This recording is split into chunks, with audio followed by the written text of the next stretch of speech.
अस्सलाम वालेकुम।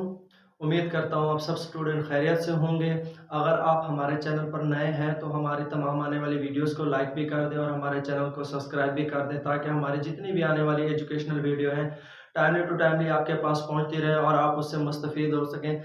आज हमारे पास 9th क्लास के 4th चैप्टर का बेटा लास्ट न्यूमेरिकल है। तो हमारे पास न्यूमेरिकल की स्टेटमेंट है, block of mass 10 kg suspended at the distance of 20 cm from the center of uniform bar 1 meter long. What is the force is required to balance it at the center of gravity by applying the force at the other end of a bar? वो कहता है कि हमारे पास 10 kilo का एक mess है। क्या है बेटा? 10 किलो का मैस है, जिससे हमने कितना बेटा 1 मीटर लंबी रॉड के सेंटर ऑफ ग्रेविटी से बेटा कितना 20 सेंटीमीटर के फासले पर लटकाया। अगर वो कहता है कि हम उसे सेंटर ऑफ ग्रेविटी में लाना चाहते हैं तो हमें उस बार के यानी उस सलाख के दूसरे सिरे पर कितनी फोर्स लगानी पड़ेगी। क्योंकि बेटा ये जो हमारे पास न्यूमेरिकल है, अगर हमारे पास इसकी फिग नहीं बनाते तो हमें ये समझ नहीं आएगा। तो ये हम ले लेते हैं उसका सेंटर। तो अब हमारे पास जो मैस है एक्स वाई जेड, हम कहते हैं कि हमारे पास मैस यहाँ पर लटका हुआ है। ये कितना है हमारे पास बेटा? जो हमने 10 kg यानी 10 किलोग्राम ले लिया। तो ये हमारे पास टोटल कितनी है बेटा? 1 मीटर लॉन्ग, यानी ये सेंटर से यहाँ तक 0.5 हमारे पास मीटर हो गई और इससे यहाँ तक 0.5 मीटर हो गई। तो ये जो फासला है यहाँ से यहाँ तक, ये कितना है बेटा? 20 सेंटीमीटर है। तो हमने मालूम क्या करना है बेटा? वो कहता है कि हमने इसका सेंटर ऑफ ग्रेविटी यानी इसे सेंटर ऑफ ग्रेविटी में लाने के लिए इसके इस सिरे पर हमें कितनी फोर्स अप्लाई करनी पड़ेगी। तो हम चलते हैं अपने न्यूमेरिकल की तरफ। तो हमारे पास आ गया बेटा, आज है 4.10। तो हमारे पास उसने दे दिया है कि हमारे पास m जो है वो कितना है बेटा? 10 kg 10 किलोग्राम है। उसके साथ उसने हमें दे दिया है बेटा L1, जो डिस्टेंस है वो हमारे पास है बेटा 20 सेंटीमीटर। तो हमारे पास उसने जो कहा है कि हमारे पास F1 वो भी ना मालूम है, F2 वो भी हमें पता नहीं है, और साथ में हमारे पास L2।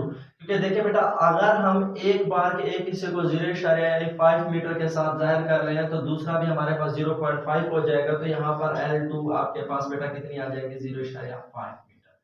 तो सेंटीमीटर से इसे किस में तब्दील कर देते हैं बेटा? कन्वर्ट कर देते हैं मीटर में। 20 ओवर आपके पास आ गया 100, एक सिफर के साथ एक गई तो आपके पास 0.2 मीटर। तो आपके पास दोनों लेंथ आ चुकी हैं। आपने मालूम क्या करना है? आपने मालूम करना है बेटा फोर्स। तो जो हमारे पास F1 है, अब तो देखिए कि हम इसे किस में लेने की कोशिश कर रहे हैं बेटा? सेंटर ऑफ ग्रेविटी की, यानी बात ग्रेविटी की हो रही है। तो यानी हम इस पर क्या पैदा करेंगे? हमारे पास जो पैदा होगा वो क्या होगा बेटा? इस पर टॉर्क होगा। तो हमारे पास इक्विलिब्रियम की सेकंड कंडीशन आएगी। तो सेकंड कंडीशन में क्या कहता है? If a body is said to be equilibrium, अगर हम कहते हैं कि हमारे पास जिस इक्विलिब्रियम में है, टोटल नेट टॉर्क जो उस पर प्रोड्यूस होता है वो हमारे पास होना चाहिए 0। तो समेशन टाउ हमारे पास किसके बराबर होता है? 0। तो हमारे पास ये T1 बराबर आ जाएगा T2 के। ठीक है बेटा। तो अब हमने इसे 1 और 2 को कैसे बराबर कर दिया? हालांकि यही पॉइंट होता है जो बच्चों की समझ में नहीं आता। देखिए बेटा, अगर आपको ये टार्क वाला हिसाब किताब समझ नहीं आ रहा तो आप यहां पर लिख सकते हैं कि हमारे पास हो गई बेटा ये क्लॉकवाइज रोटेशन इक्वल टू हो गई एंटी क्लॉकवाइज रोटेशन, जो बराबर होती है बेटा क्लॉकवाइज और एंटी क्लॉकवाइज, यानी मूवमेंट्स ऑफ, यानी हमारे प्रिंसिपल ऑफ मूवमेंट्स के तहत हमारे पास जितनी हमारे पास क्लॉकवाइज मूवमेंट होगी उतनी हमारे पास कितनी आ जाएगी बेटा? Anti clockwise. तो अब हम चलते हैं अपने F1 को मालूम करने के लिए। तो F1 हमारे पास बेटा किसकी है? वेट के बराबर। तो हमारे पास आ गया mg।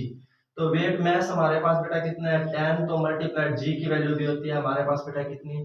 10। तो F1 हमारे पास हो जाएगा बेटा 100, फोर्स है तो न्यूटन। तो अब देखिए हमारे पास एंटी क्लॉकवाइज और क्लॉकवाइज दोनों रोटेशन आ गई है। तो हमारे पास tau 1 F1 L1 is equal to F2 L2। तो मालूम आपने क्या करना है बेटा? F2 आपने मालूम करना है। तो आप यहाँ पर लिख दें F2 is equal to F1 L बटे में आपके पास आ गया L2। और कुछ नहीं करना, जस्ट कीमतें पुट कर देनी है। तो F1 की आपके पास बेटा L1 की आपके पास वैल्यू कितना है बेटा 0.2 बटे में आपके पास बेटा L2 की कीमत 0.5। तो बेटा यहाँ पर हमने क्या किया, पॉइंट यहाँ पर हटाया तो बटे में हमारे पास 10 आ गया, तो यहाँ पर गया तो यहाँ पर 10 के साथ 10 गया। ये हमारे पास हो गया बेटा 5 1 5 5 2 10, यानी यहाँ पर आ गया 20। तो F2 हमारे पास आ गया बेटा 20 मल्टीप्लाइड, ये 2 बचा हुआ है तो 2, ये हमारे पास 22 हमारे पास हो गया बेटा 40 न्यूटन। तो अगर आपको ये वाली जगह क्लियर नहीं हो रही तो आप यहाँ पर एंटी क्लॉकवाइज रोटेशन लिख दें और साथ में क्लॉकवाइज रोटेशन, क्योंकि जो हमारे पास एंटी क्लॉकवाइज रोटेशन होगी वही हमारे पास क्या होगी बेटा क्लॉकवाइज, और उतनी ही एंटी क्लॉकवाइज रोटेशन होगी जिसके हिसाब से हमारे पास क्या आ जाएगा बेटा τ1 = τ2 हो जाएगा। अगर इसके अलावा भी हमारे जितनी वीडियोस हैं, अगर आपको उनमें कोई भी चीज बेटा क्लियर नहीं हुई तो आप हमें कमेंट बॉक्स में कमेंट करके ना हमसे पूछ सकते हैं, ताकि हम आपकी जितनी भी प्रॉब्लम्स हैं सबको सॉल्व कर सकें।